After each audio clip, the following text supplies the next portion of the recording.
अस्सलाम वालेकुम, यासीन आपके साथ हाजिर है इस मॉर्निंग ब्रीफिंग में। आज इस हफ्ते का पहला वर्किंग डे, मंडे का दिन, डेट आज 19 अप्रैल है।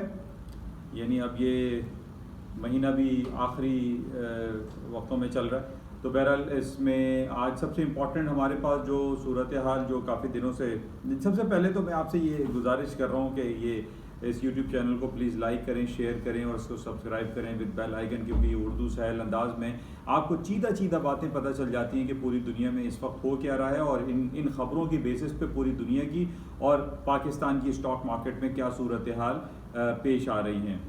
सबसे पहले मैं आज जिक्र ये करूँगा कि हमारे एक नए वज़ीर ख़ज़ाना मिस्टर शौकत तरीन साहब आ गए। हम दुआ करते हैं कि पाकिस्तान की जो पिछले 2.5 साल 3 साल की जो हुक्मरानी चल रही है मिस्टर इमरान खान साहब की, उन्होंने काफ़ी वज़ीर ख़ज़ाना भी तब्दील कर दिए, स्टेट बैंक के गवर्नर को भी तब्दील कर दिया और मुख्तलिफ रीशफलिंग हो रही है उनके कैबिनेट में। हमारी दुआ है कि वो तमाम रीशफलिंग के बेसिस पे हमारे पाकिस्तान की ओवरऑल इकोनॉमी कंडीशन बेहतर हो सके। हालांकि बहुत अच्छे इक़दाम इमरान खान साहब की तरफ से किए जा रहे हैं और जिसका रिफ्लेक्शन हमें पाकिस्तान स्टॉक एक्सचेंज में बज़ाहिर बिल्कुल मिलता है। और इसमें सबसे ज़्यादा जो सर फहरिस्त है वो इमरान खान साहब के या इस हुकूमत वक्त का रोशन डिजिटल अकाउंट के हवाले से जो इनिशिएटिव लेना है, जो बाहर पाकिस्तानी जो वहाँ रहते हैं वो पाकिस्तान में ईज़िली अपने अकाउंट को ओपन कर सकते हैं, ईज़िली अपने फ़ंड को ट्रांसफ़र कर सकते हैं, रेमिटेंसेस भेजने में उनको कोई दिक्कत का सामना करना नहीं पड़ता, जिसकी वजह से हम देख रहे हैं कि पिछले 6 महीनों में तकरीबन $800 मिलियन पाकिस्तान की इकॉनमी में इंजेक्ट हो चुके हैं, जो बड़ा खुशाइन बात है। लेकिन इसके साथ साथ जो तब्दीलियाँ हो रही हैं, जो रीशफलिंग हो रही है, ज़ाहिर है जो तब्दीली की जाती है वो बेहतर रिजल्ट्स प्रोड्यूस करने के लिए की जाती हैं। शौकत तरीन साहब एक नए वज़ीर ख़ज़ाना बने हैं, हम उम्मीद करते हैं कि वो कुछ बेहतर इनिशिएटिव लेंगे जिसके बेसिस पे पाकिस्तान की इकोनॉमिक कंडीशन मज़ीद बेहतर होगी।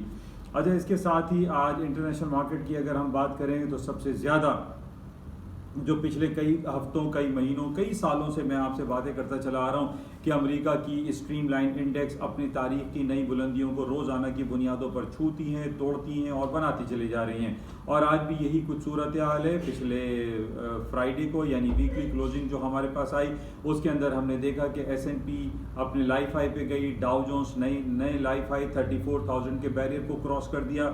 इसी तरीके से नैस्डैक 14,000 के बैरियर को क्रॉस कर चुका है। S&P 4,000 के यानी 4,000 के बैरियर को क्रॉस करके 4,200 के करीब मार्केट चल रही है। तो हमारे पास कहीं कोई नेगेटिव खबर नहीं है, कहीं कोई ऐसी खबर हमारे पास नहीं आ रही है कि अमेरिका कोई अपने इंटरेस्ट रेट के बढ़ाने की तरफ जा रहा है या कोई ऐसा पैकेज अनाउंस कर रहा है जिसकी वजह से हम ये कह सकें कि जनाब मॉनेटरी पॉलिसी जब टाइट हो जाएगी, मॉनेटरी पॉलिसी टाइट होना या इंटरेस्ट रेट को बढ़ा देना वो स्टॉक मार्केट के लिए नेगेटिव होता है। लेकिन ऐसी सूरत हाल हमें किसी भी सेक्टर से अमेरिका की जानिब से दिखाई नहीं दे रही। अच्छा, इसी बेसिस पे स्टॉक्स वहाँ पे बढ़ते चले जा रहे हैं। अच्छा, इसके अलावा जो इम्पोर्टेंट खबर पिछले एक हफ्ते से चल रही है वो अमेरिका की जानिब से लगाई जाने वाली तिजारती और सिफारती पाबंदियां हैं जो उसने रूस के ऊपर लगाई हैं। अमेरिका ने रूस के ऊपर ये इल्ज़ाम लगाया है कि सन 2020 में जो इंतखाबात हुए या उसने इंटरवेंशन काफ़ी इंटरवीन किया है अमेरिका के मामलात में, जिसके बेसिस पर उसने सख्त कार्रवाई की है। लेकिन दूसरी तरफ हम ये भी देख रहे हैं कि अमेरिका ने अब ये भी कहना शुरू कर दिया है कि जनाब कि रूस के जो अपोजिशन लीडर हैं, जो नेवेलिनी, जो पिछले दिनों बरतानिया में जहर दिए जाने के हवाले से उनका इलाज मुआलजा होता रहा, वो दोबारा अब रूस जा चुके हैं। रूस में जाकर वो कैदोबंद की सोहबत बर्दाश्त कर रहे हैं और अमेरिका ने ये कह दिया है कि नेवेलिनी अगर इन प्रिजन में उनका मर्डर हुआ, उनकी हलाकत हुई, तो अमेरिका बहुत सख्त एक्शन लेगा रूस के खिलाफ। इन तमाम बातों की वजह से हम ये देख रहे हैं कि अमेरिका और रूस के दरमियान जो चपकलिश शुरू हुई है, जो एक सख्त अल्फाज का इस्तेमाल शुरू हुआ है, इस बेसिस पे इसका डायरेक्टली इफेक्ट आ रहा है गोल्ड के बाज़ारों में, गोल्ड के भाव में। और सोने की कीमतें आज हम ये देख रहे हैं कि 2 महीने की बुलंद तरीन सतह पर आ गई हैं। 1790 के करीब गोल्ड की कीमत चल रही है पर आउंस के हिसाब से, और उसके अकॉर्डिंगली हमारे पाकिस्तानी सराफा बाजार में भी सोने की कीमतें निस्बतन कम ऊपर की तरफ जा रही हैं। उसकी वजह यह है कि पाकिस्तान में जब से हम ये रोशन डिजिटल अकाउंट और पाकिस्तान की इकोनॉमिक कंडीशन बेहतर होने की वजह से, पाकिस्तान के एक्सपोर्ट्स नंबर बेहतर होने की वजह से हमारे यहाँ डॉलर की कदर कीमत में कमी वाक़ई हुई है और पाकिस्तानी रुपया स्ट्रॉन्ग हुआ है। वो डॉलर जो तकरीबन 170 के करीब पहुंच गया था, आज हम देख रहे हैं कि 18, 19, 20 रुपए कम होने के बाद 150 रुपए की सतह तक आ गया है, जिसकी वजह से हम देख रहे हैं कि सोने की कीमतें जो अब हम इंटरनेशनल मार्केट के अकॉर्डिंगली उसको एक्सट्रैक्ट करते हैं, उसको निकालते हैं, उसको डिराइव करते हैं, तो हम ये देख रहे हैं कि इन कंपैरेटिवली कि अमेरिका की मार्केटों में या फॉरेन एक्सचेंज जो मार्केट में जो गोल्ड के भाव ट्रेड हो रहे हैं वो निस्बतन ज़्यादा हैं और पाकिस्तान में कम बढ़ाव आ रहा है। वजह यही है कि हमारे यहाँ रुपए की कदर कीमत में इजाफा हुआ है।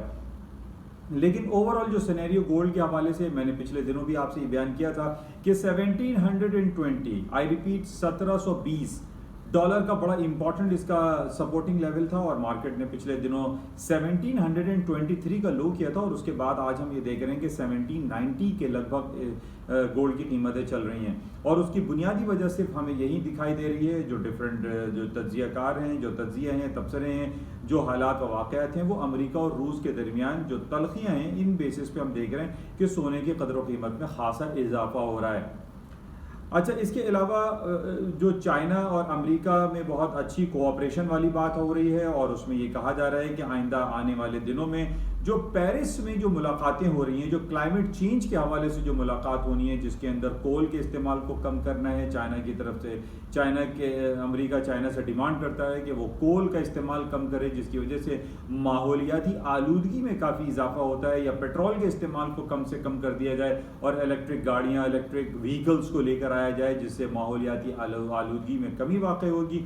और जिसकी वजह से हम ये देख रहे हैं कि अमेरिका और चाइना में ये जो बाहमी रजामंदी, बाहमी हम आहंगी की वजह से स्टॉक्स में पोटेंशियल दिखाई दे रहा है। पिछले हफ्ते आपसे जिक्र हुआ था कि चाइना की बड़ी ज़बरदस्त जीडीपी रिपोर्ट आई थी 2.3%, जो कि पिछले क्वार्टर पिछले साल में थी। इस दफ़ा जो चाइना की रिपोर्ट आई है वो 18.8% आई है। That is too good. जो ग्रोथ प्रोस्पेक्ट हमें दिखाई दे रहे हैं अपार्ट फ्रॉम दीज के जो भी कोरोना वायरस पेंडेमिक के जो नेगेटिविटी थे वो हमें तहलील होते हुए, वो ख़त्म होते हुए दिखाई दे रहे हैं। और अमेरिका, न सिर्फ अमेरिका बल्कि चाइना और यूरोप की स्टॉक मार्केटों में जो तेज़ी का रुझान बरकरार है वो मुस्तकिल बरकरार है, उसमें कहीं कमी वाकई नहीं हो रही है। मासिवा ये है कि रूस और अमेरिका के दरमियान थोड़े से तलखियाँ हमें दिखाई दे रही हैं, जिनकी बेसिस में सोने की कीमतों में इजाफा हो रहा है।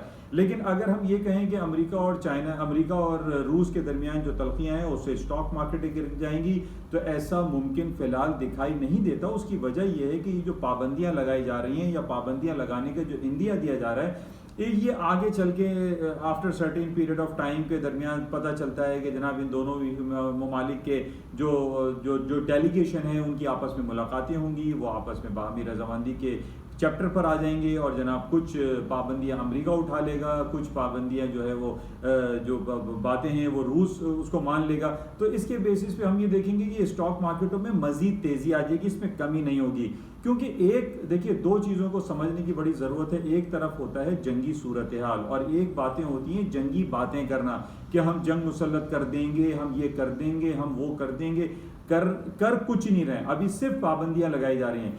लेकिन जब प्रैक्टिकली कोई वॉर सिचुएशन क्रिएट होती है उस बेसिस पे, जिसको मैं आपसे कहते रहता हूँ कि बुलेट्स एंड बॉम्ब की कोई लड़ाई नहीं हो रही है, बल्कि ये बिट्स एंड बाइट्स की लड़ाई है, कंप्यूटराइज लड़ाई है। और इसको पाबंदियां लगा दी जाती हैं कि जनाब इस पे ये तिजारती पाबंदी है, ये सिफारती पाबंदी है, इन लोगों का आना जाना हम बंद कर देंगे। तो ये सिर्फ अभी हम ये देख रहे हैं कि सिर्फ ये बातें, इसके ऊपर कोई प्रैक्टिकली एप्लीकेशन नहीं हुई, जिस बेसिस पे हम ये कह सकते हैं कि आइंदा अमेरिका और रूस के दरमियान जब मुलाकातों का सिलसिला दोबारा शुरू होगा, स्टॉक में मजीद पोटेंशियल आ जाएगा। अभी कोई जंग वहाँ पे आपस में रूस और अमेरिका में जंग नहीं हुई। अक्सर लोग मुझे कहते हैं कि अमेरिका और रूस के दरमियान ये तलखियों के बेसिस पे जैसे सोने की कीमतें ऊपर जा रही हैं तो इन बेसिस पे स्टॉक्स क्रैश कर जाएंगे। मैंने पहले भी आपसे ये कहा था कि स्टॉक क्रैश इस तरीके से नहीं होंगे क्योंकि अमेरिका और रूस के दरमियान कोई जंगी कैफियत बर्पा नहीं हुई है। तो बहरहाल ये बड़ी इंपॉर्टेंट खबरें चल रही हैं 2-4 दिनों से कि अमेरिका और रूस के माबैन बड़ी तलखियाँ हैं। तो इस बेसिस पे मार्केट में कुछ खास तौर पे सोने की कीमतों में इजाफा हुआ है। अच्छा, कुछ बातें हम कर रहे हैं कि जनाब जिस तरीके से हम कोरोना वायरस पेंडेमिक की वजह से देख रहे हैं तकरीबन 6 लाख लोग अमेरिका में लुक़्मा अजल बन चुके हैं। अब नंबर्स बढ़ते चले जा रहे हैं, 1 लाख की तरफ जा रहा है। जर्मनी में इस वक्त 80,000 लोग कोरोना वायरस पेंडेमिक का शिकार हो चुके हैं, जो कि बड़ा नेगेटिव बात है। लेकिन इसका impact, negative impact stock market पर नहीं पड़ रहा है। और उसकी वजह पहले भी मैंने आपसे बयान की थी कि उसकी वजह यह है कि जो billions and trillions of dollar के स्टिमुलस पैकेजेस दिए जाते हैं, जिसकी वजह से स्टॉक मार्केटों में तेजी का रुझान है। ये कुछ बातें थी। अच्छा, अब अर्निंग रिपोर्टों का सिलसिला चल रहा है। पिछले हफ्ते हमने देखा था कि city bank, bank of America, Goldman सैक्स, जेपी मॉर्गन चेज, इन सब की आउट ऑफ एक्सपेक्टेशन जबरदस्त अर्निंग रिपोर्ट आई थी, जिसकी वजह से हमने ये देखा कि स्टॉक मार्केट अभी तारीख की बुलंद तरीन सतहों पे खड़े हुए। अच्छा, इसी तरीके से आज हम ये देख रहे हैं कि जो हमारे पास अर्निंग का सीजन है, इसमें IBM एंड कोका कोला की अर्निंग रिपोर्ट आएगी।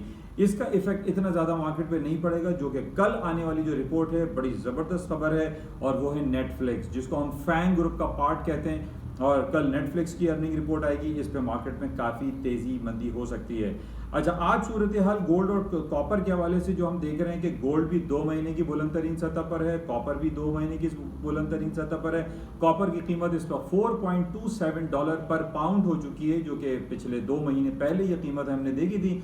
और हम ये देख रहे हैं कि जिससे मैं काफी अरसे से आपसे बयान भी करता चला आ रहा हूं कि जिस तरीके से स्टॉक मार्केट में तेजी का रुझान बरकरार है, इसकी वजह से हम ये देख रहे हैं कि gold, silver, copper, palladium, platinum, जितने भी प्रेशियस मेटल्स हैं, जो धातें हैं, इनकी कीमतों में मुस्तकिल इजाफा हो रहा है, और इसके अंदर मजीद इजाफा होने का पोटेंशियल एग्जिस्ट करता है बिकॉज ऑफ स्टॉक मार्केट। और स्टॉक मार्केट के बढ़ने के और स्टॉक की मैंने बुनियादी वजह आपको बताई थी कि जो बड़ी बड़ी जो जाइंट कंपनीज हैं, जिसमें IBM है, जिसमें आपके Apple, Amazon, alphabet, Google, Facebook, Netflix, IBM, Intel, ये सारी वो कंपनीज हैं जो कि हाईटेक इंडस्ट्रीज हैं, जो कि हमारे आपके हाथों में जो मोबाइल है, कंप्यूटर है, गैजेट्स हैं, जितने भी डिवाइसेस हैं, उन सब में इन धातुओं का इस्तेमाल होता है। तो बहरहाल कम हो या ज्यादा हो, लेकिन इनकी चूंकि मांग में इजाफा हो रहा है, इसकी वजह से इन मेटल आइटम में तेजी आ रही है।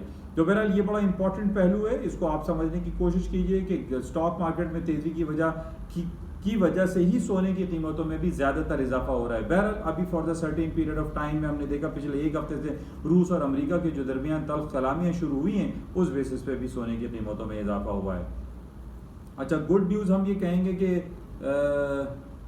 पाकिस्तान काफ़ी बेहतरी परफॉर्म कर रहा है। अच्छा, इसके अलावा इंडिया में बैसाखी की छुट्टी है आज। इंडिया में करतारपुर पाकिस्तान में भी है, वहाँ पे भी लोग सेलिब्रेट कर रहे हैं। तो बैसाखी मेला हो रहा है इंडिया में, कुछ मार्केटें बंद जैसी चल रही हैं। तो ये कुछ खबरें हैं जिसको देखते हैं। अच्छा, एक बड़ी गुड न्यूज़ सऊदी अरब के हवाले से चल रही है। सऊदी अरब के जो प्रिंस हैं या डिफैक्टो किंग हैं, मिस्टर मोहम्मद बिन सलमान, जिनको MBS कहा जाता है, वो उनके यहाँ बेटे की विलादत हुई है। आज सऊदी अरब में बड़ा जश्न का समय है कि जनाब सऊदी अरब को आने वाले वक्तों में उनका प्रिंस मिल गया है, उनका किंग मिल गया है। तो आज बड़ी सऊदी अरब में खुशी की लहर है, और ये हमारी तरफ से मुबारकबाद मोहम्मद बिन सलमान साहब को कि वो बेटे के वालिद बन गए हैं। तो ये कुछ खबरें आपके साथ शेयर की गई। उम्मीद है कि कुछ आपको इससे मिल जाता होगा और इससे इस्तिफादा हासिल होता होगा। अच्छा, कल की इंपॉर्टेंट खबर थी मिस्टर प्रिंस फिलिप, जो कि मलका एलिजाबेथ के हस्बैंड थे।